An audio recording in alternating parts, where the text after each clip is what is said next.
नमस्कार दोस्तों, biography with Hitesh में एक बार आपका फिर से स्वागत है। तो दोस्तों, आज की बायोग्राफी में हम बात करेंगे धीरेन्द्र कृष्ण महाराज जी बागेश्वर धाम जी के बारे में।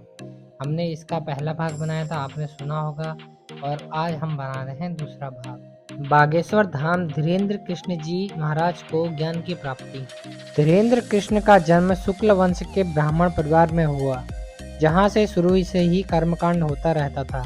इनके दादाजी एक प्रभावशाली संत थे, जिसके कारण धीरेन्द्र को बचपन से ही गुरु कृपा मिली। इनके दादाजी बागेश्वर धाम में ही रहते थे। उसी गांव में इनका जन्म हुआ, जिस कारण पूरा परिवार प्रतिदिन बागेश्वर धाम जाया करता था।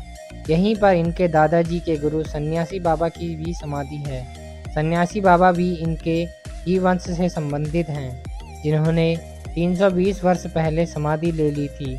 धीरेन्द्र व उनके दादाजी के साधना गुरु सन्यासी बाबा ही हैं। धीरेन्द्र के दादाजी भी बागेश्वर धाम में दरबार लगाते थे। 11 वर्ष की अवस्था में धीरेन्द्र ने भी अपने दादाजी के दरबार में अर्जी लगाई। उन्होंने घर के अभावग्रस्त जीवन से छुटकारा पाने के लिए आशीर्वाद मांगा। तब इनके दादाजी ने धीरेन्द्र को अपना शिष्य बना लिया। फिर बागेश्वर धाम की सेवा करने का संकल्प दिलाया। धीरेन्द्र का मानना है कि उन्हें जो भी ज्ञान व अलौकिक शक्तियाँ प्राप्त हुई, वह सब उनके दादाजी और सन्यासी बाबा की कृपा का ही परिणाम है। उनके दादाजी पहले से ही गृहस्थ आश्रम को छोड़कर संन्यास आश्रम में प्रवेश कर चुके थे। 2010 में इनके दादाजी सेतुलाल गर्ग ने काशी में अपने देह को त्याग दिया। बागेश्वर धाम में अर्जी लगाने का तरीका।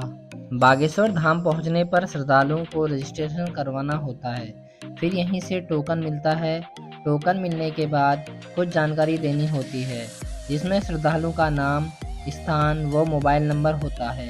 रजिस्ट्रेशन करवाने के बाद फरियादी को बालाजी अर्थात हनुमान जी व महादेव शिव को अर्जी लगानी होती है। मंदिर परिसर में हजारों की संख्या में लाल व काले रंग की पोटली बंधी दिखती है।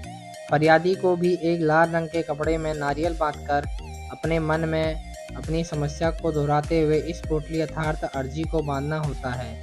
इसमें लाल और काले रंग की अर्जी में अंतर यह है कि काले रंग की अर्जी सिर्फ भूत प्रेत बाधा वाले व ऊपरी समस्याओं से ग्रसित व्यक्ति बांधते हैं, जबकि लाल रंग की अर्जी अन्य सभी समस्याओं के लिए बांधी जाती है।